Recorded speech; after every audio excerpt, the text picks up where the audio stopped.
So I'll start with D this time. So if you want to tell us who you are, what neighborhood you represent, and what's your favorite thing about Wichita. All right, my name is Dee Nicewalker. I represent Whispering Lakes Estates. And I thought about this because I knew it was coming. And I wanted to be original. My favorite thing about Wichita is our flag. It stands for freedom, happiness, contentment, and home. I didn't research on it. I was either going to be last or first, so. I'm Mike Elstad, I live on East Pawnee. My current favorite thing is the positive direction we're heading to the riverfront. Joe Gantz, Whitetail Edition, and the art scene, I think. Nick Howell, Savannah. I'll go with the lack of traffic. Becky Tuttle and Wichita City Council. And I'm going to go with East Kellogg because I went all the way from Ridge to 143rd without stopping. I almost fell asleep because it was such a nice smooth drive the whole way. Well, 40 mile an hour. I know, but it was fantastic. So I love what we've done and making our roads safer and better. So. I'm Sam Lindeman. I live in Bonnie Bray, and I just think the people in this part of the country are wonderful in Wichita, so that's it. Nazir Jasri, East Kellogg. I'm gonna go with the second Becky because East Kellogg traffic is really easy, slow, but better than having to deal with the cons and stuff. Keith Lang, Sierra Hills. Favorite part about Wichita is the police and fire departments. Do you all have something going on? We should move. And parks. And Oh, and And oh, God. I And overlooked that. MIBC. All right, Corey. Before I share mine, I got an email from Janetta who had a really good one that I wanted to share on her behalf. So she said,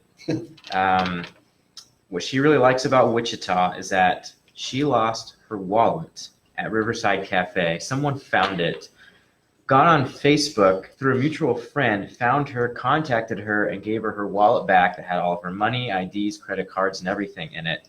So her favorite thing about Wichita is the really good people here. So I thought that was such a nice story. I wanted to share that for her. Thank you for sharing, Corey. Yeah, and my name is Corey Bucht. I'm the Community Service Representative for District 2, and my favorite thing, all the wonderful local places to eat in Wichita. Nice. Good. All right, we'll go ahead and get started. Reminder, we're doing Facebook Live this evening, so Corey will be moving the camera around as people are speaking.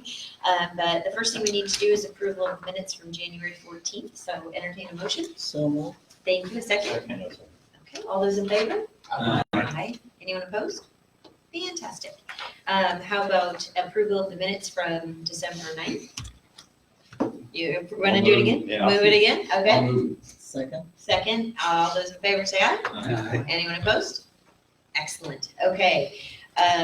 We have Jason. Is Jason here for census? I don't think so. Okay. I thought he was going to be here, so I Yeah, put it on he's just gonna in be here. case. That's So. okay.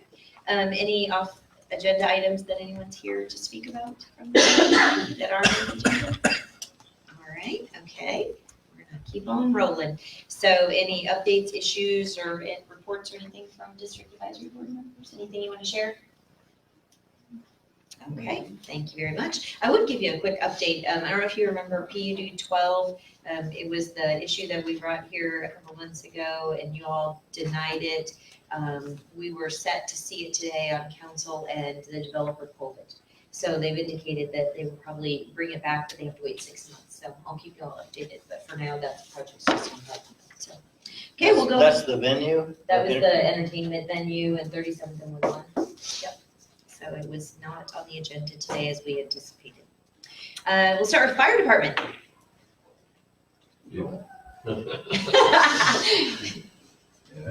want to do mine? I'll take yours if you want to do the fireworks report. Okay, so we always make y'all play too. So your name and what's your favorite thing about Wichita? I'm Dave Hirsch from Station 9. Like the new construction and local businesses. Thank you. Probably the major thing we've had pop up the last couple of weeks or months has been boarded up houses catching on fire. Vagrants and homeless people are staying in there to keep warm. So if you have houses in your district that are boarded up and you think they might be a problem, just get with PD or someone on the fire department. We can help you take care of that. This cold weather is forcing a lot of people inside that normally aren't inside, and they're lighting fires to keep warm. Another thing is some big grass fires happen. Like we got some rain and some wet weather, that helped a lot. But I'm sure we'll have here in the next month or so some more dry time where there are going to be some problems. So mind your cigarettes and chimeneas. Any That's all I questions? got. All right, thank you so much. Thanks for your service. Be safe. Community police. Have I ever told you the story that I got to shave? Officer Myers' head? I think it was mentioned before, yeah. I think I say that every time. I'm just so excited. I'm Officer Dustin Meyer, Patrol East Community Policing. Do I do the Yeah, oh yeah, you have to play. I'm going to say the nationally ranked number 16 Wichita State Shocker basketball team. Oh, that's That's my favorite thing. way to pander to the audience. I'll do stats real quick. Aggravated assault firearms, there's 5 of those through the month. Several are assigned to detectives. Robbery from person, there's 5 of those as well. Everyone's assigned to a detective. Those all happen toward the end of the month, right toward the end of the year. One from a commercial house, it was actually a zipped car wash. 11 auto thefts, which you could probably contribute a lot of that to the cold weather, people leaving their cars running. I know we had several of those. Burglary non-residents, 2 of those were the zipped car wash, so we're the community policing officer for that area. It's working with detectives and really trying to figure out what's going on with zips. A couple U-Haul storage units broken into, the bowling alleys broken into. So those are all assigned. We're looking into those. Burglary residents, there's 13 of those in the month, which isn't too bad for a big area as District 2 is. Criminal discharge firearm, there's 5 of those. One of them happened to be on New Year's Day. A lot of times on those 2, we'll come in afterwards and do an impact meeting for the neighborhood, let them know what happened. So those neighborhoods should know kind of what happened, what we were looking at. Larceny.auto, which is the big one. There's 69 of those. That doesn't even include the larceny auto accessories, which would be the tags. Or I had one on my beat that was a battery taken out of the car. So 18 larceny auto accessory, which, like I said, most of those are vehicle tags. I don't know why they're taking tags right now, but there's a lot of car tags being stolen. So they do make locks. They're really cheap. Walmart, one of the AutoZone places, but they're real cheap. It's just a different type of screw, like a hex nut or something. I don't know what they're called, but real cheap fix if you're worried about your tag being stolen. And number-wise, that's all I've got. All right, thank you. Yeah, I'll just, I'm Officer Snyder, I work at Patrol CP. I'll just talk about kind of the north end of that too, kind of what we're working up there. And I think my favorite thing of Wichita right now is the fact that we're getting an REI store. I've been waiting like 10 years for that, so I'm happy to see that we're getting those. So the major events, you kind of touched upon a couple of those. We did that robbery at Zips, 37th and Rock. It was kind of, apparently this is not the first Zips that's been hit. It's about the 4th time they've done this. So it occurred during the closing hours. So there was only 1 employee there. Basically 3 armed individuals went in, forced her to basically open up some of those change machines. We kind of got it narrowed down that there going to probably be some possible ex-employees. So we're looking into that. So we think probably by the end of the month we'll probably have some names and some faces on the video. There was a shooting at 4600 North Ironwood. Kind of a odd incident. Basically, it was a gentleman that lives in his duplex had a after-hours party after a club closing. Friends came. There was a disagreement, and there were some shots fired outside. So I was able to talk to the property owner and stuff like that. So he's getting to talking to and possibly an eviction on that. There was another shooting at Inwood Crossing on the 6th of January. Kind of 2 possible incidents that were tied together. There was a juvenile fight that happened right before that, and there was an association with the shooter somehow, possibly. When the juvenile left, he maybe had called some people to come, and there's some retaliation. Another vehicle drove up and there were some shots fired at that vehicle and it drove off. Nobody was hit, nobody's hurt. Some damage to vehicles and property, but that was it. They're looking at some possible suspects that maybe had said some stuff on Facebook. Other than that, that's about it. The only other thing is, like he was talking about with the auto thefts, there has been an increase in Cadillac converter thefts. Luckily, so far, it hasn't hit this side of Woodlawn so far, but we do see a lot of increase, especially in downtown and kind of the west side area. So just be on the lookout. So I have. Yeah, of course. On Facebook, the marketplace, someone has a bunch of Cadillac converters and saying, hey, bring yours in too. I don't know anybody who cuts his own to go, his or her to go. Is that a good incentive for someone to say, hey, I can get some money quick this way? Yeah, I mean, those Cadillac converters, they do scrap those and they do get a little bit of money for those.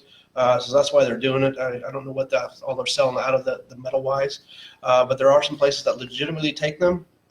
Although sometimes they take them, the illegitimate ones too. But the ones that's supposed to take them are supposed to basically record them and stuff like that. So they might be going on make a Facebook Marketplace to kind of go under the rug to kind of hide that. So if you see that, you can always shoot us an email, and that way we can look at the page. If I can, if you guys have my email, you just send it to us, and then we'll check it out and see what we can find out. So, thank you. All right. Thank you for your service. Thank you. Thank you. Y'all be safe. Park and Rec.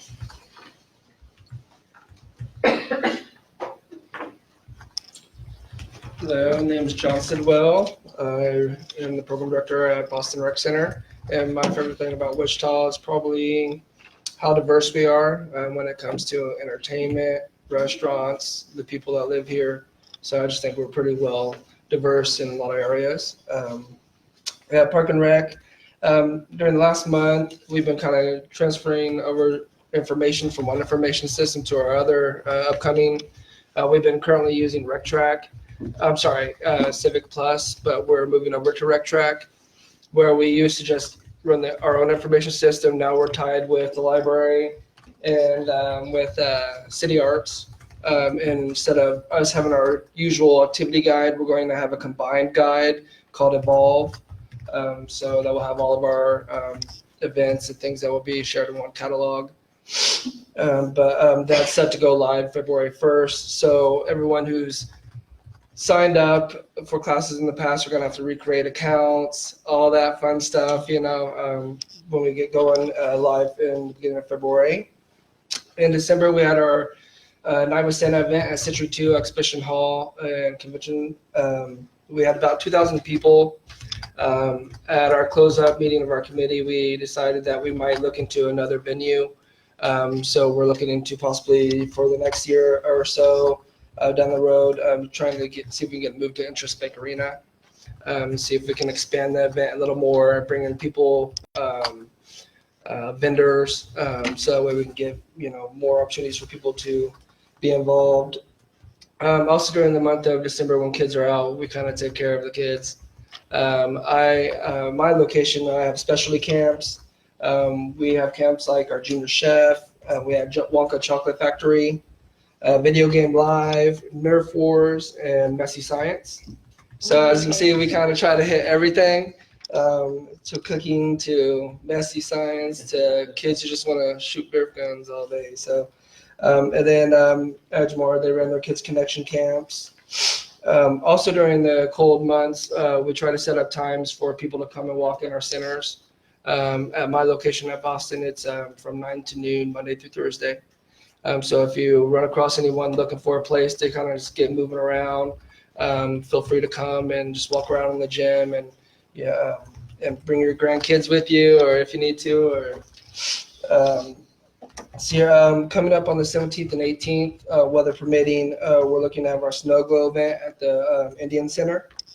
And it involves LED lighting to music, food trucks, hot chocolate, music. It's just a really fun night, and it goes from 6:30 to 9:30 both Friday the 17th and Saturday the 18th. And then also update on the Boston Playground. They finally cleared out everything. They've packed it, surfaced everything on that, and then they're starting to finally get the actual equipment in now that everything's laid. So we're still they estimated at the beginning that the project would be December 17th, but that kind of obviously went over, so anticipated, but we don't mind during the winter months. It's not going to be used as much, so. And then also, we held our senior New Year's Eve dance at Boston, where we had about 140 seniors. They get a chance to come out from like 9 p.m. to midnight, and I didn't know they stayed up that late. So like, I was like, hey, no.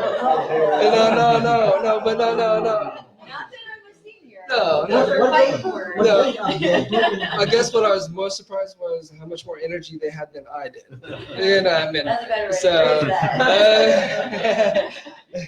but with that, that's kind of all that's kind of been going on right now. But yep, so that's all I have. Any questions? Anybody have any questions or snarky comments? Hey, throw them at me. Thank you very Good. much for Okay. your service. Thanks for all you do. All right, Savannah. I'm Savannah There's Ball. nothing going on at the library. Yeah. I'm the manager here at the Rockwell branch. Right now, I just want to tell you guys that all Wichita Public Library locations will be closed on Monday, January 20th for Martin Luther King Jr. Day, but customers with a library card in good standing can still access ebooks using the Overdrive app. This month, the library is encouraging residents to read 2 books and log the titles on Beanstack, which is the library's reading tracker app for the Winter Reading Challenge. Beanstack is hosting that reading challenge, and we're competing against schools and libraries across the country for prizes. And so you can visit our website to learn more and sign up. We also have a display right in front of the front door of the library.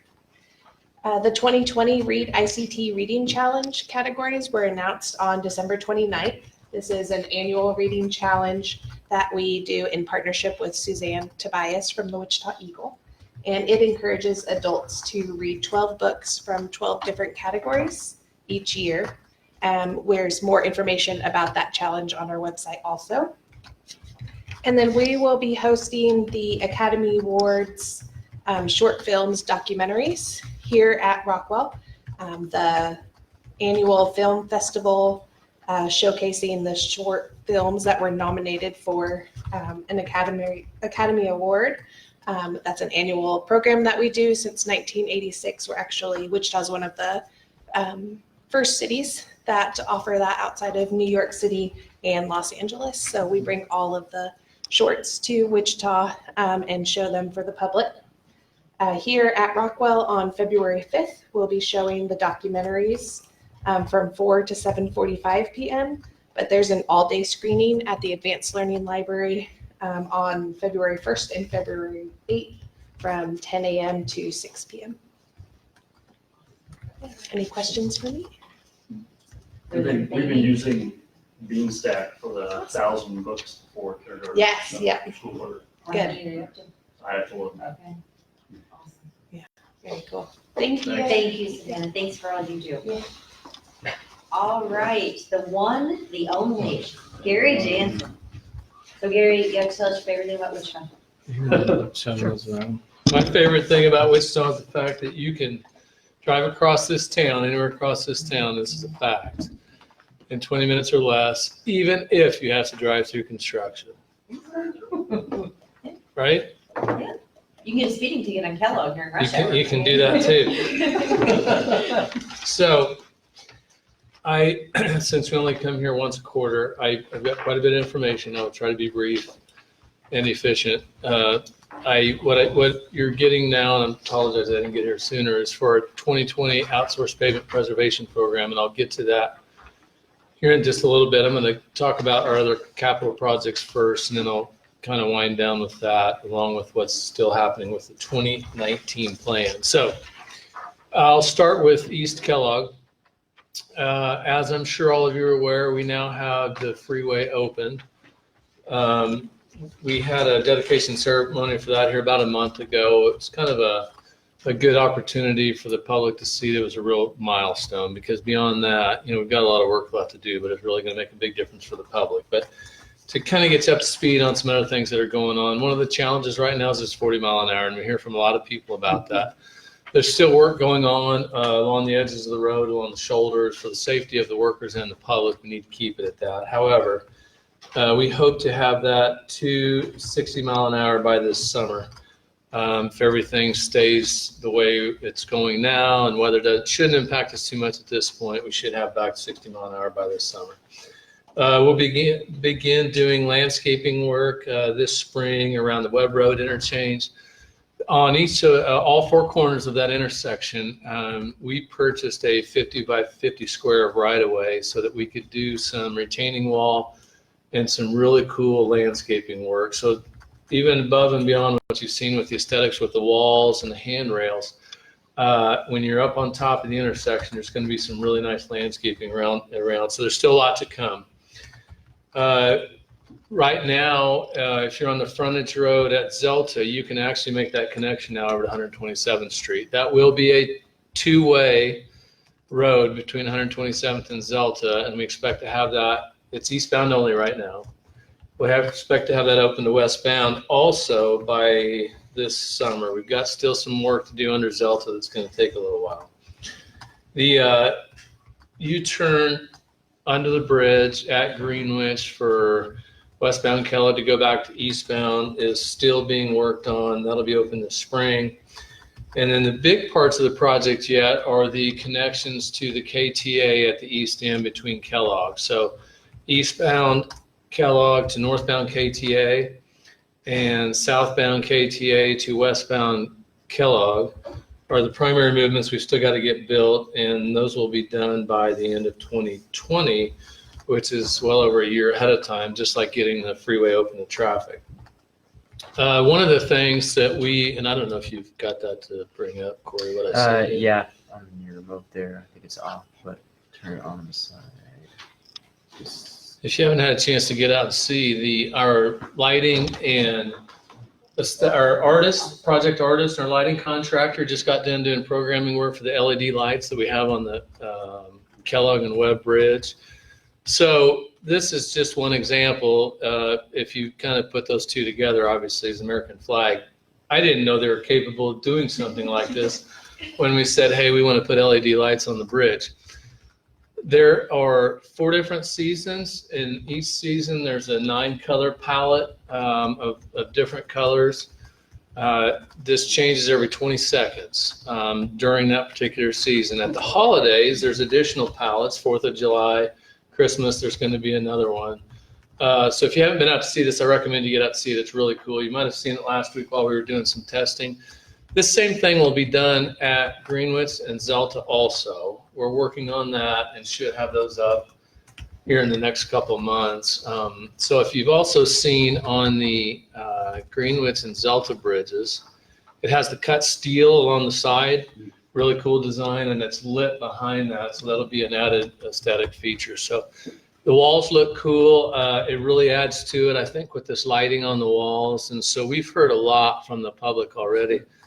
You know, if you look down at this other end, you can see the other part of the flag there too. So it's not just, it kind of mirrors this back on the other end. So it's really cool. We've heard a lot from the public already.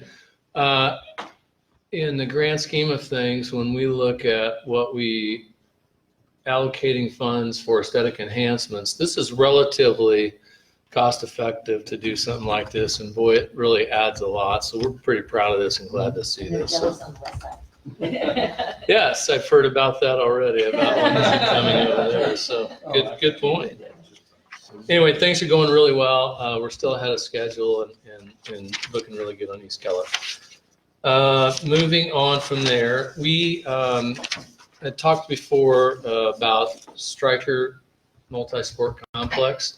We're building a new parking lot out there to add additional parking, which should be done within a month. We still plan, and I've been working with the council member to have a dedication ceremony. Obviously, it's been in use for quite a while, but it all moves pretty fast. We'd like to see about having the Secretary of Commerce here because of the $22 million in STAR bond funding that was used to fund. If you haven't made it out to the complex, I recommend you go out there. Even if you never plan on watching an event, it is a really cool facility. It's worth driving through, in my opinion. Yes, there's 100,000 square feet indoor facility for soccer, eventually for baseball. They say they get softball tournaments that they'll play in there.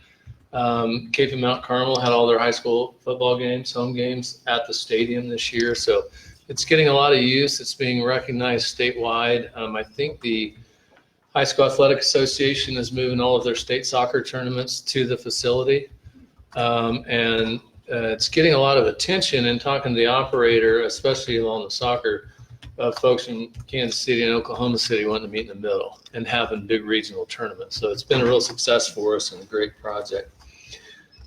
We've been working on improvements to Greenwich from Pawnee to Harry to expand that to 3 lanes. We finally got it back open to 2-way, which was a big deal. And we hope to wrap things up here this spring on that project. It's starting to look pretty good. That, when that was 1-way only, was having an impact at Pawnee and 127th on the school traffic at Southeast High School. There's a lot of traffic there in the morning especially, and so people cut through the neighborhoods.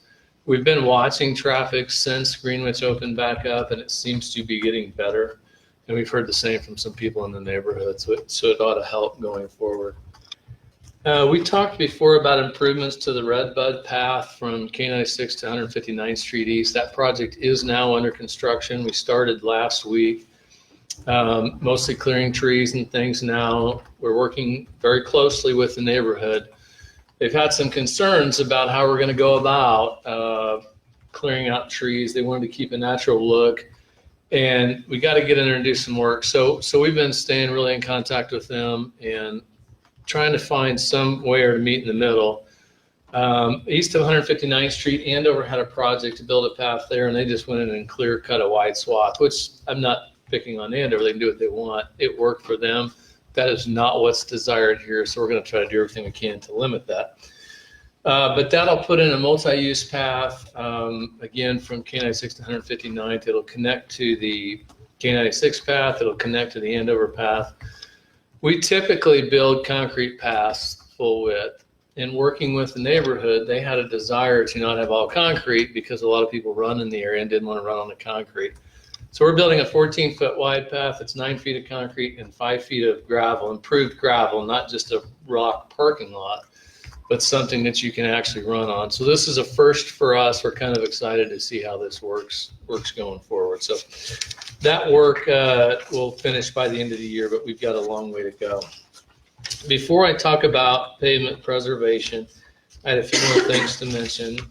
We have been working for some time with the City Council on Aquatics Master Plan, and I don't want to get into a lot of detail, but we had a phase 1 of 3 pools.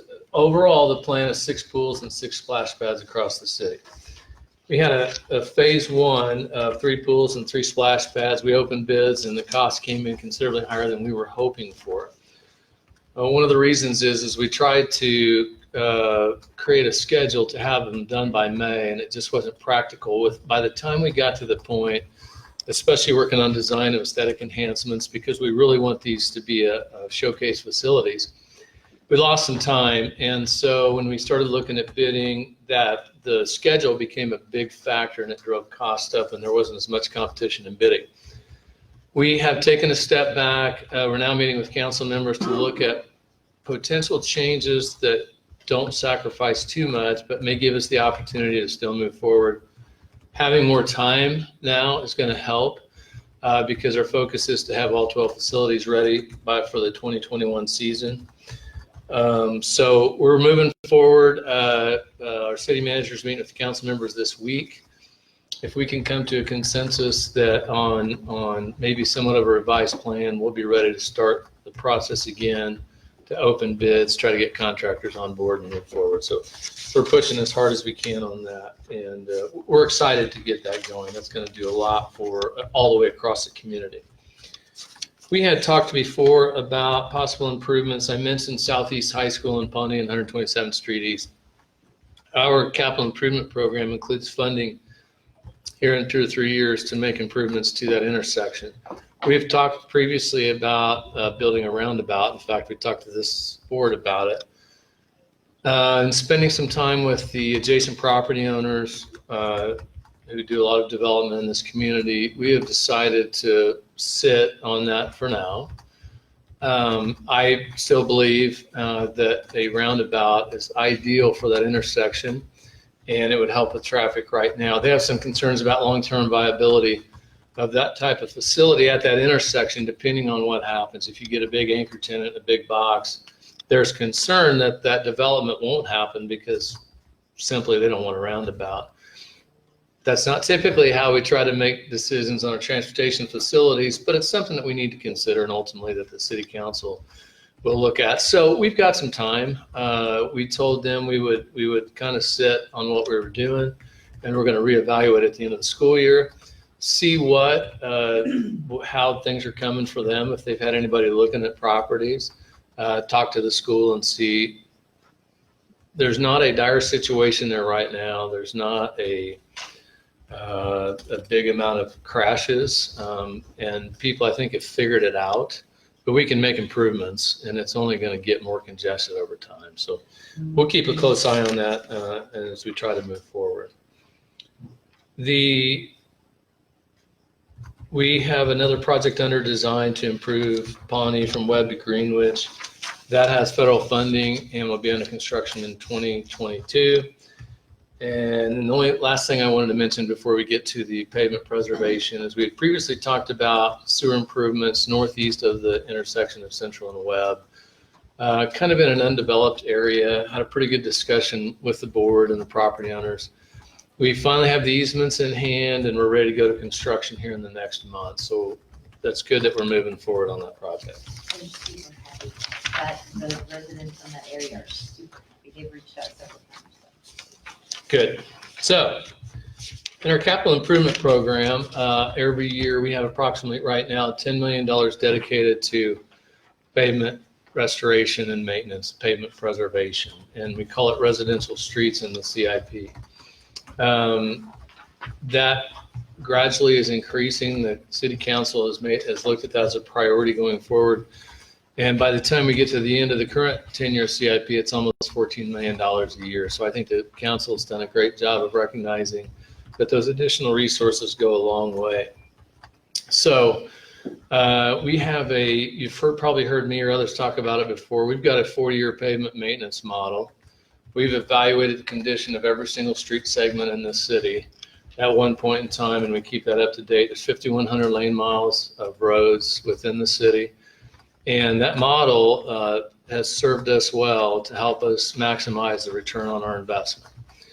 Back in 2011, we were primarily focused on arterial streets and major modification and rehabilitation to those streets. We would go in and take the top 2 inches off and fix everything and put a new surface on it, and it looked good. It works well. It lasts longer than some of the other things we're doing. But you'll recall I mentioned 5,100 miles. In 2011, under that model, we were only able to get to 80 some miles of roadways, literally, with our maintenance program. That wasn't quite $10 million at that time, but it was starting to get there. Our Director of Public Works, Alan King, brought with him some great experience and a program from his previous community. We started looking at pilot projects in 2013 to find ways to get a better return on our investment, to expand our dollar. So we are now using a variety of pavement treatments. This model tells us, based on the pavement type, the condition, the age, the type of deterioration, where we can really extend the life. We look at taking that annual funding, and so it used to be that you try to go out and hit some of the worst streets, right? That doesn't work real well, because before you know it, some of the newer streets are starting to get in the same condition. So we figured out that the best way to do this is you really need to split up the funding, and we're looking at 40 to 50% on some of the better streets in better condition, 40 to 50% on those that technically have no remaining service life. That doesn't mean they're not drivable, but based on our criteria, they have no remaining service life. So we've tried to really balance, and I think we've done a great job, and I don't want to bore you with any more of that. But there's a distribution of where that funding goes. Some of the things we do is to go out and seal cracks. It's not scientific. It doesn't take a lot of engineering to figure that out, but that's not something we did in the past. With the climate we live in, one of the biggest things that causes damage to our pavement is winter weather, right? You get moisture in there, it freezes, it starts to spall. As soon as you start to get holes in pavement, it just expands and it gets worse. This is where potholes come from. We can go in and seal those cracks very inexpensively and get a lot of return on that because it restores the structure of the pavement, if you will. One of our challenges has been that in the public eye, that's not aesthetically pleasing, right? Especially if you do it on a residential street in front of their house. They don't want that. They don't like it. That has started to settle down. We still hear it. We still think it's the best investment and the right way to go. So the information I gave you, we'll talk about 2020 first, and then I'll back up and talk to you a little bit about what's still going on with the 2018 and 2019 plans. The bottom map that is citywide, that has all districts, the full city map and all the colors on it, you can see that within the legend, we talk about the different types of pavement repairs. The very first one is a black line, and I just talked about pavement joint and crack seal. You can look across the city and you'll see just about more black lines than anything. Again, doesn't cost much. It helps us extend the life of the pavement. The other one is orange. You see a lot of orange preservative seal. You'll notice even in District 2, and I'll get to that in a minute, we've gone in the last couple of years and rehabilitated some of the arterial streets and put a brand new surface on them. We'll be coming right behind that and putting a preservative seal on it.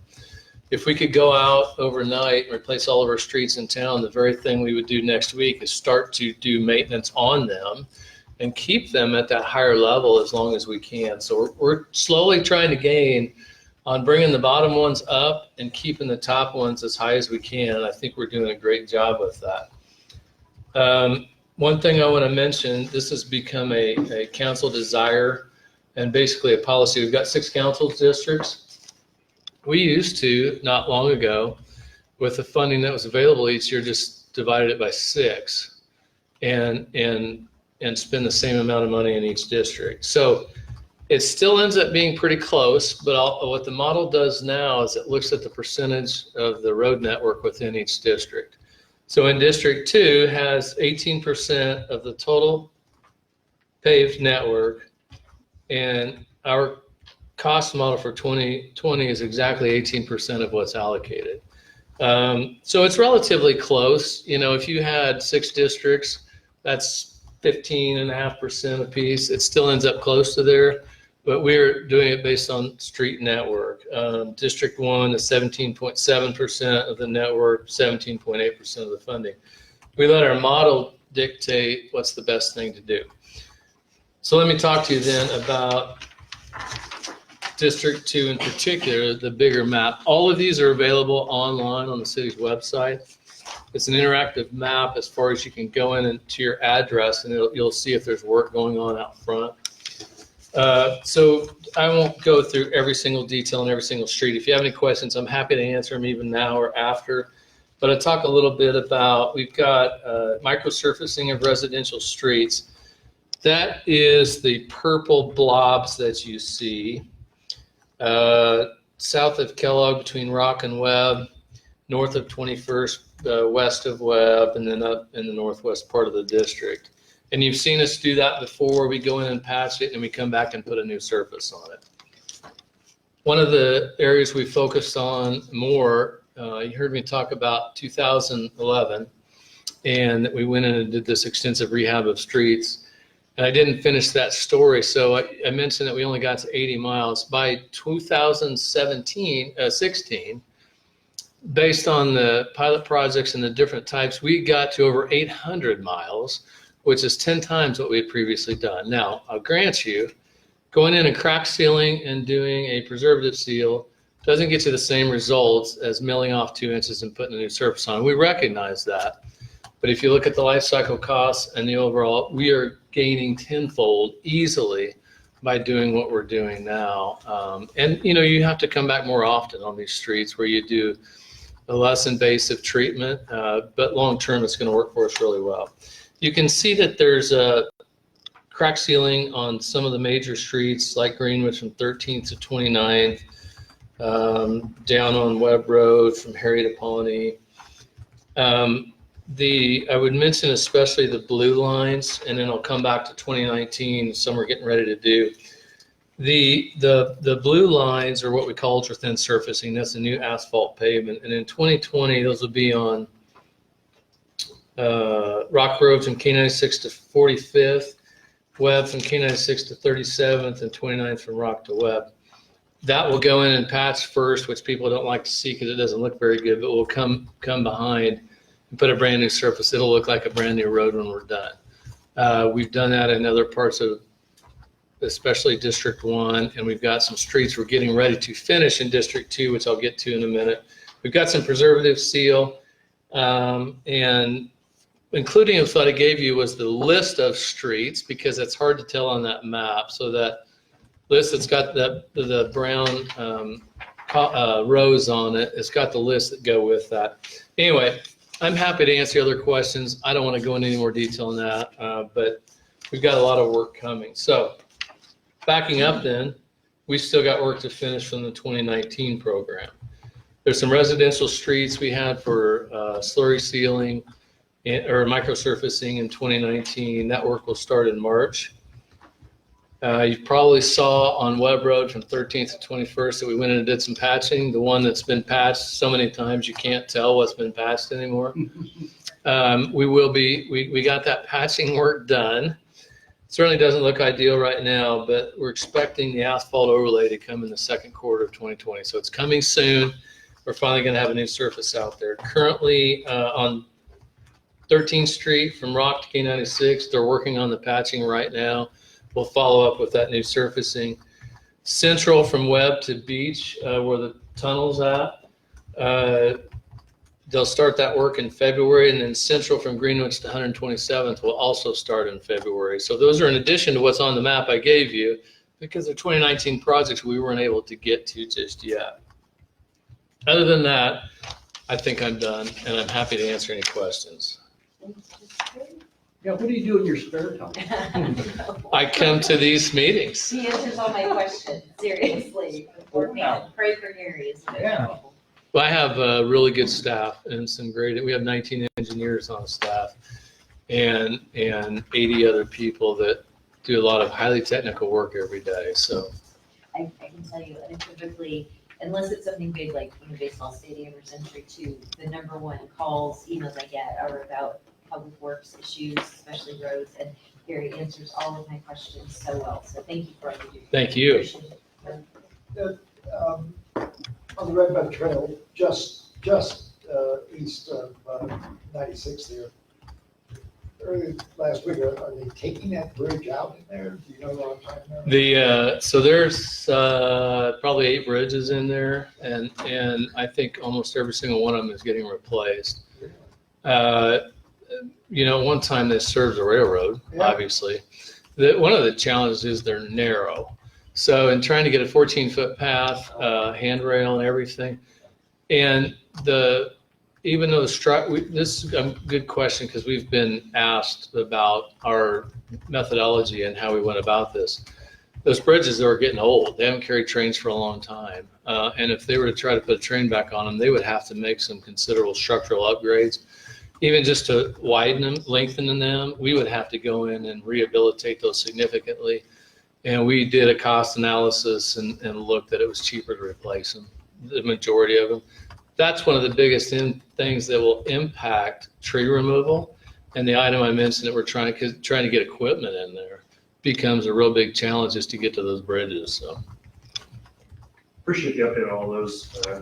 Getting pretty close to being done, it looks like. On that spot between Harry and Pawnee on Greenwich, where it was one way, and now it's open in both ways. Yeah. I don't know if there's still the temporary lines that are on the pavement from when it was one way, but at nighttime, very, very dark area that's pretty confusing to tell which. Because of the multiple lines. Right. I don't know if anyone else has noticed that, but it's so dark that you can't tell if you're in the correct lane or the opposite lane because the cones don't line up with the temporary lines from previously. So just something to look at. Yeah, I appreciate that. Sometimes the temporary striping, even the adhesive from it, can become reflective at night and when it gets wet and it looks like the line is still there.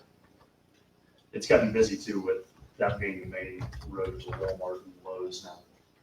So appreciate it. Thank you. Yeah, Gary, I was coming in from the east one time on Kellogg, and I turned on 143rd to the south, and it was dark, and I turned into the turning lane. I mean, I don't know, it was just, I thought poorly marked. I don't know if it was the time of day or what. And all at once I made it, you know, there wasn't anybody in that lane then, but I turned in a wrong lane. And I don't know if it's lighting or what, but I just didn't notice it. Okay. Here's the on the road. And maybe it's just me. No, thank you. That's helpful. Sometimes that's concrete pavement in there. And even with reflective striping, it can be a little bit hard to see compared to being on black asphalt. So. Now, you don't have anything to do with traffic signs, do you? That's not your. Or my staff approves what traffic signs get installed. Our maintenance staff maintain and replace them. But my staff develops work orders for them where traffic signs are needed, if they need to be replaced, if they need to be moved. So we do. Well, I live on Rock right across, well, you know where I live. Sure. Anyway, I called in and I talked to, he's a doctor or whatever. Brian Kuhn. Brian, yeah. Yeah. And I mentioned right lane must turn right signs there, especially at Douglas, and he did it, and it helped tremendously.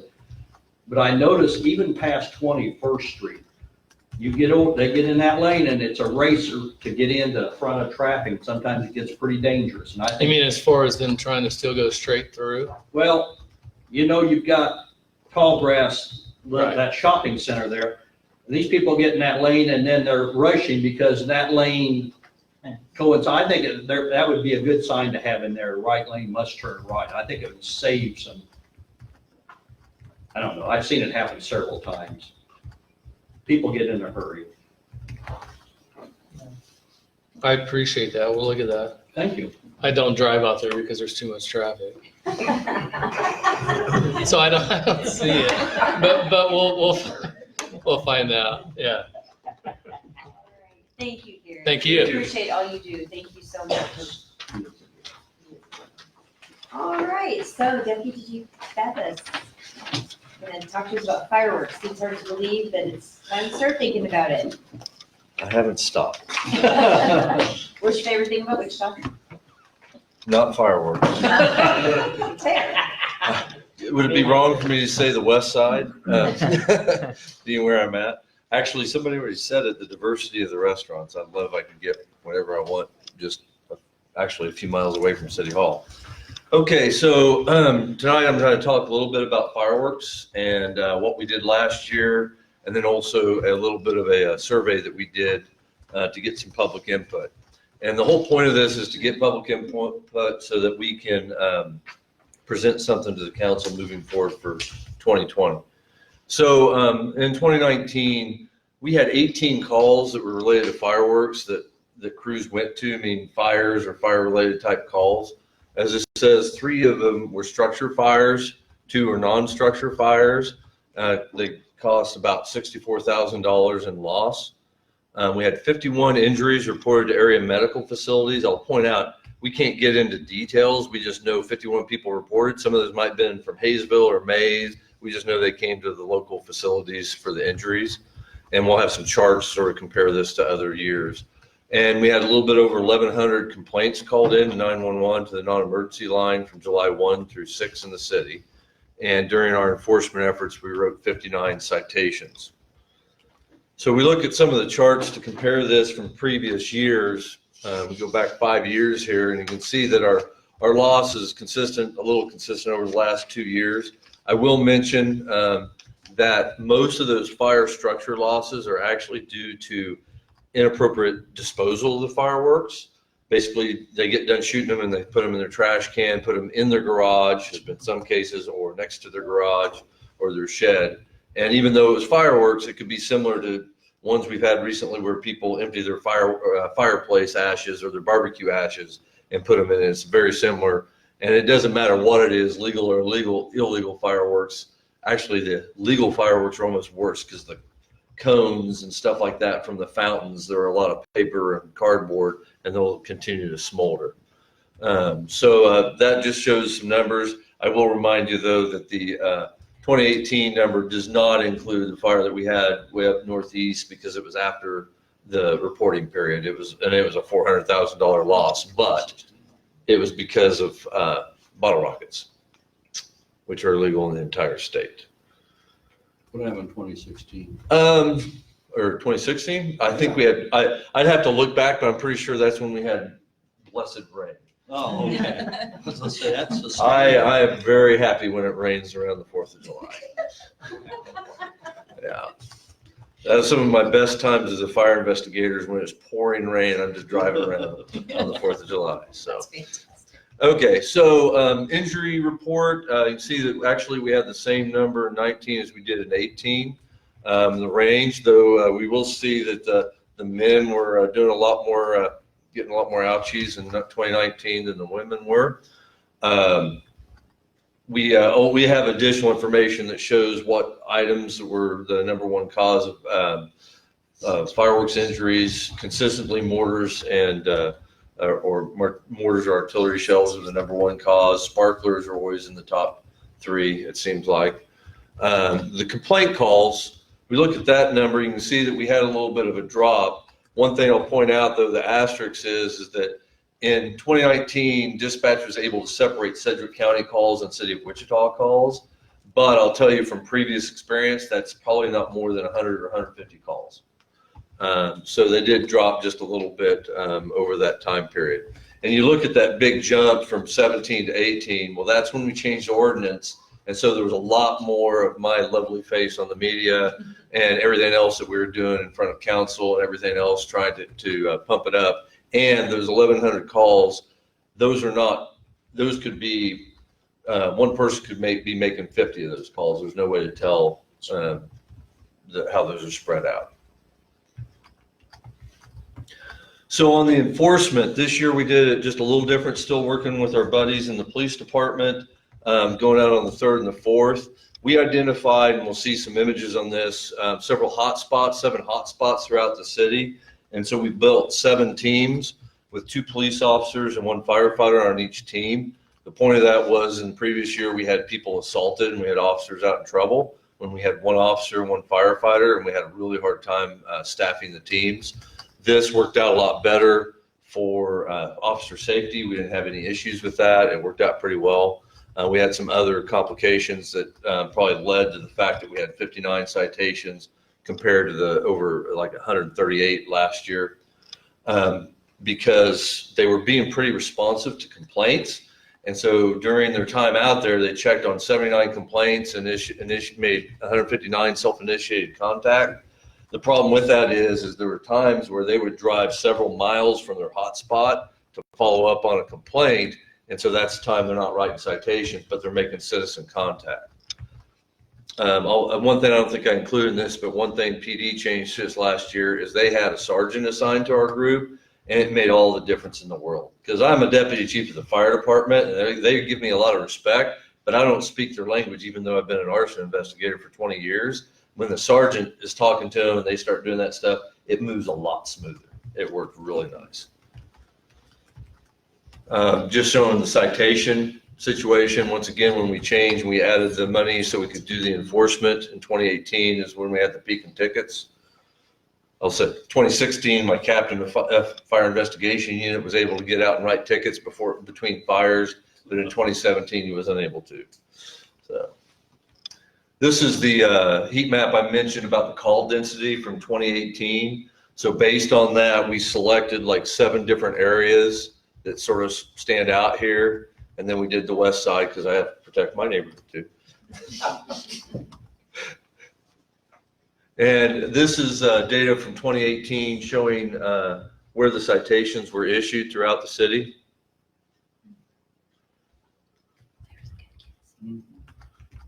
And then this is a combined map of both the complaint call density and the citations for 2019. So you'll see that, we tried to, it does look, this was a big area up in District 6 that we dealt with.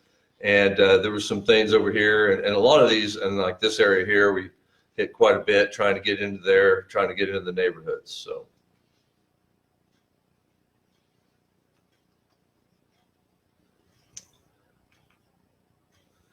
So on the financial considerations, when we changed the ordinance, there was a sales tent fee, and that generated $45,000 last year, and we spent about almost 26,000. So we had a little surplus of about 19 back into the general fund. To prepare to bring this to the council, we decided to do a survey utilizing SurveyMonkey. We put 11 questions out there in November. We put this throughout the fire department and city social media and the website, trying to get input on this. We had over 5,000 responses. I am not a statistician, and I just know that in the past, in 2014, we did a thing through Activate Wichita. We had 576, and they were doing backflips because their normal response was like 80 people. And so, and some people go, well, 5,000 is not that many, and 380, 8,000 people in the city. Well, I do have people say, well, you had over 1,000 people call complaints in. Well, I had 5,000 people fill out the survey, so I feel pretty good about that. Like I said, we had 11 questions. I only really go into a few of them, but I have the rest of them at the end if you guys want to talk about it. One of the first questions is, do you think the council should make changes? And almost 73% said yes. We asked what kind of fireworks should be legal in the city. Over 51% said everything that's legal in the state of Kansas, which means everything but bottle rockets and probably sky lanterns. 24% said basically what we have now, the safe and sane stuff under 6 feet rule. 19% said none. And then the other, please specify. I didn't get into the details on what they were wanting on that. Some people just wanted sparklers, I think. But so then the next question we had was how many days? Because that's one thing is I've done these presentations. People say 9 days is too long and midnight is too late. And so we asked those questions to get some answers on that. 37% said the current number of 9 days, and then 4 days came in next with 27%. And 14% were saying no days. It was you. Yeah. I don't get a vote. You did I'm staff. I give 738 times. staff. I just makes my life miserable. It doesn't say I'm against them. Okay, so on the time frame is normally 10 to midnight. So we asked what they thought if it should be changed. 37% said no change, and 28% said change it to 10 o'clock, which sort of surprised me. I know a lot of people in the past have told me about 11 o'clock, but that only got like 15% of the respondents. But that's for every day, and that's for whatever days we allow. That's all. It was just saying on what days, what times do you want it allowed? Because right now it's 9 days from 10 to midnight. And to be honest with you, yeah, there are the odd shooting, but the third and the fourth is when it really hits. Yeah.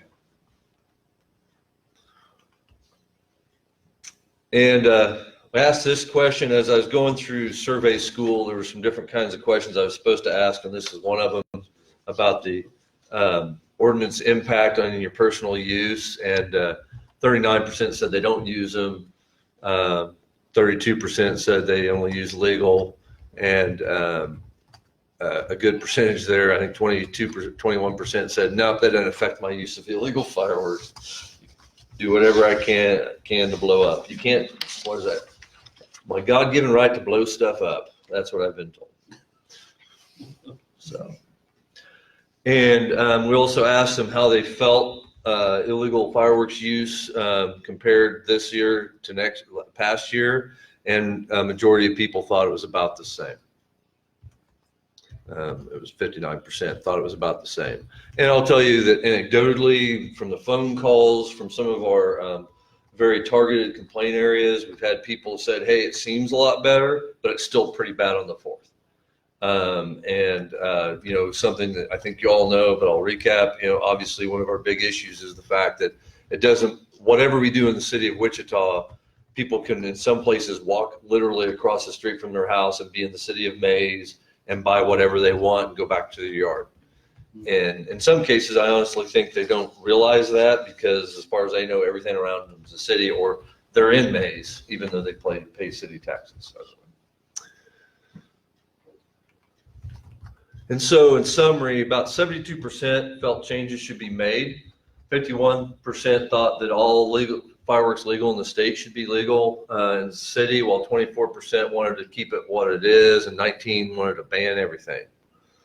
There's a lot of opinions on how we change, if we should change the times of day and days when fireworks should be allowed, though the status quo did lead the responses. And 59% felt illegal fireworks use was about the same in 19 versus 18. So, what do you think? Now, how many days do you say they can shoot fireworks? It's currently our ordinance allows it for 9 days from June 27th through July 5th. No, I do think that's a little long.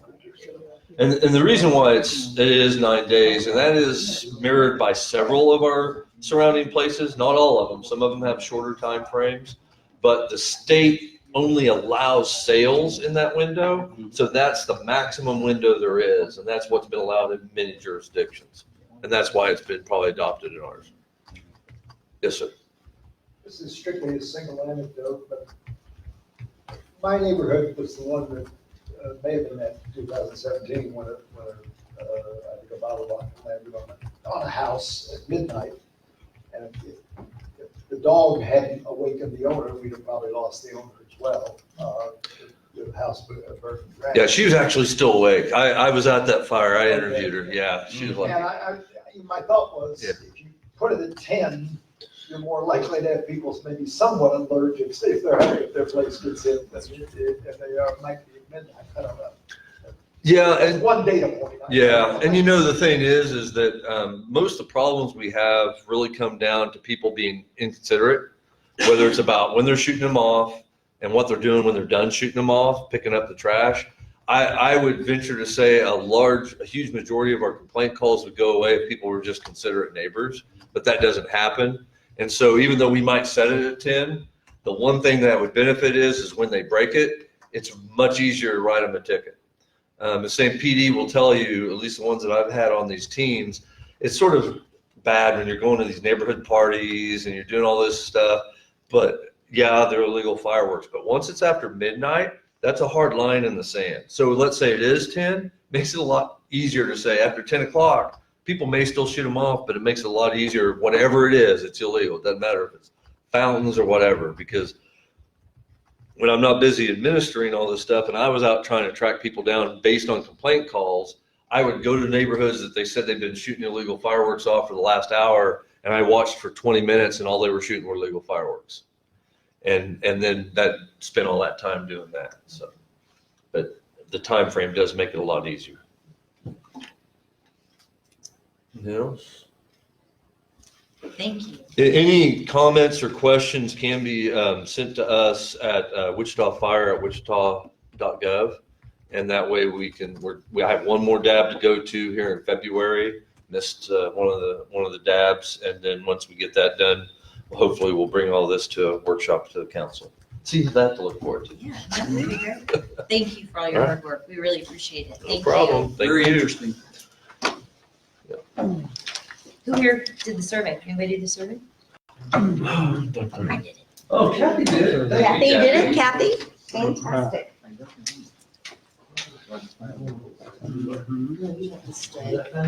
No. All right, thank you. So next we have a zoning issue, and Philip could not be here today. Right. So you get me.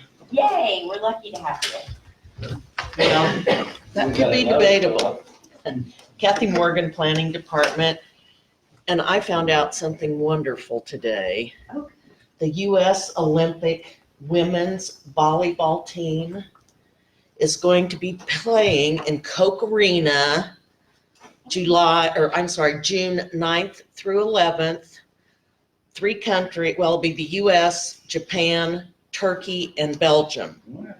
And you can buy a session ticket to go to, it's a 14 round robin. It's going to be wonderful. I've already bought my tickets. Same here. You did? Yeah, I'm ready. I'm ready.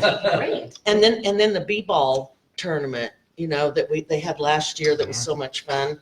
That'll be Yeah. coming up too. So Well, thank you fun for things to do. Okay, your first case is regarding a conditional use to build a neighborhood swimming pool. That is allowed in residential zoning districts it does require a conditional use approval. This is, as you can see on the map, it's at 37th Street on the south side, just east of Greenwich Road.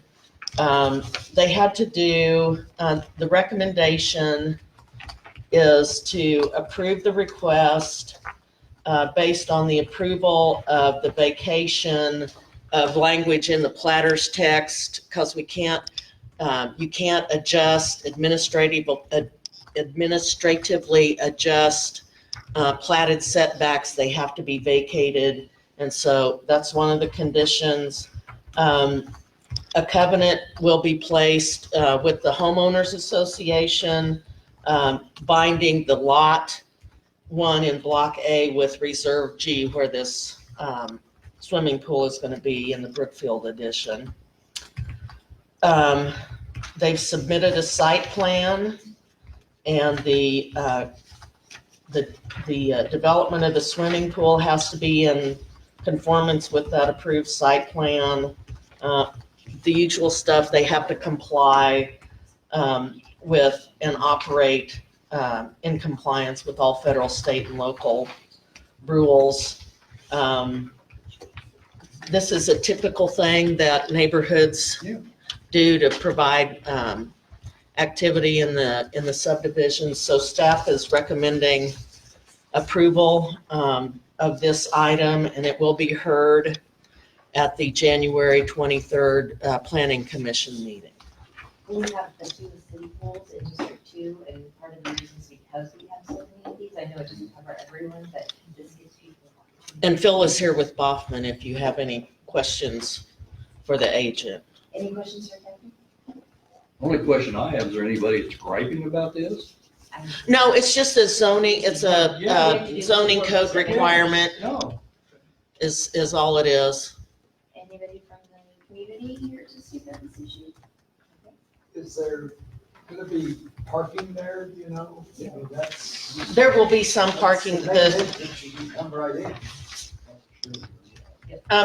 I think some of the parking requirements are not as many as you might think would be required, because it's in the neighborhood, it's walkable.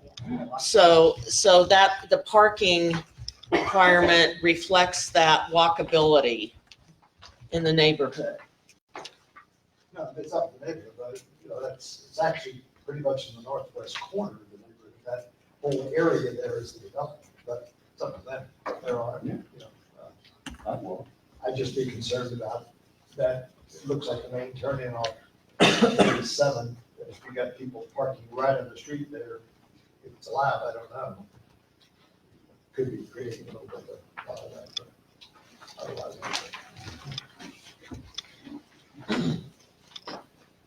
Good evening, Phil Meyer with Baughman Company, agent for the applicant. We are supplying parking stalls on Winston that are specific to the swimming pool area.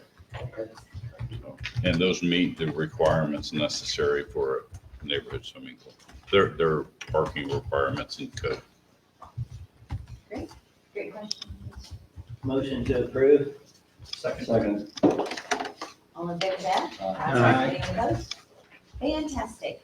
Thank you very much. Congratulations. Thank you. All right, Kathy, take us home. Okay, this next item was heard by the Planning Commission on December 19th. So just to give you an update, Trinity Academy, which as you can see from the site map, is over just east of Founders Circle on East 21st Street. And Trinity Academy is developing this it's over 6 acres and they want to do a combination of limited commercial, except for in the staff report, there were some prohibited uses. And I think that you received in your staff report a copy of the proposed general provisions. And you saw the comments from staff about what they needed to adjust, like on general provision 1. It's just information that requires to be on all community unit plans, signage, that type of thing. This application was reviewed or heard, well, it wasn't heard by city council or planning commission. It was taken on the consent agenda. There was no one in the audience to comment on this request. So this is a pretty common planning tool that we use in the city as a community unit plan. And it provides specific signage regulations, use types that are allowed, that type of thing. This is pretty routine. Yes. So are you saying it's been approved by the council already or what? No. Yeah, the city council, no, not the city council, the planning commission Oh, okay. approved Okay, there it. you go. And so I don't know when it's going to Okay. the city council yet. I would So guess, let's see. probably She's right on 19th. consent, so Might be next week. let's take the 14th. Uh-huh. Yeah, because of the schedule of the council meetings, it might be either the 21st or the 28th. So this will be added to the report, the city council report, because it does have a zone change associated with it. So it will need to be heard by the city council, whether it goes on consent agenda or whatever. But for certain, the 14-day protest period has expired and we received no protests on this. Any calls, emails, nothing. Any other questions for Kathy? Anyone from? Yes, Mr. I was gonna say, I don't think the church is gonna have any questionable business coming next door to it.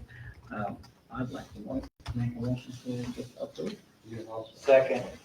Did anybody, just real quick, thank you so much. Did anybody from the audience want to make a comment on this at all? Okay.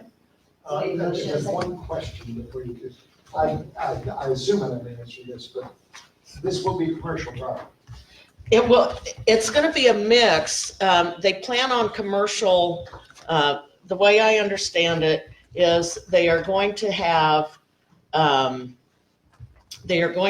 businesses in like the first floors of the buildings that will provide an opportunity for their high school students to learn business practices, et cetera. But there will be some of that square footage in those buildings that will be used by activities of the school. Okay, so how does this work with the school being a nonprofit and these businesses in there? I don't know the answer to this. Schools can make money just because they're not for profit. Well, as long as they keep track of it and. Right, that- right. Yeah, Right. no, I understand.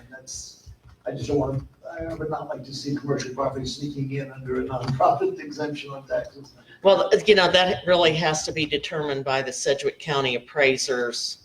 It's not something that, it's not something that affects whether we approve, the zoning or the conditional use. Right. Good question, very good paper. So we have a motion and a second. Any other discussions, questions? All those in favor say aye. Aye. Anyone opposed? All right. Buy those volleyball tickets. We will. What the dates again? June 9th through the 11th. It's a Tuesday, Wednesday, Thursday, and I believe the games start in the afternoon, like sometime around 4, and they play 2 games each of those 3 days. Anything else we get in the order? Motion to adjourn? I make a motion. Yeah. Just what everyone knows. All in favor, aye. Anyone want a second? All those in favor say aye. Good Anyone for you. opposed say Got no. it. You got me? Thank you Got all it. so much. Thank you. Interesting meeting. Fireworks. Who knew? We're thinking about it already. And thank you to Corey for doing a great job as always. Corey, we appreciate you. I thought they said that they. Corey, what is your button?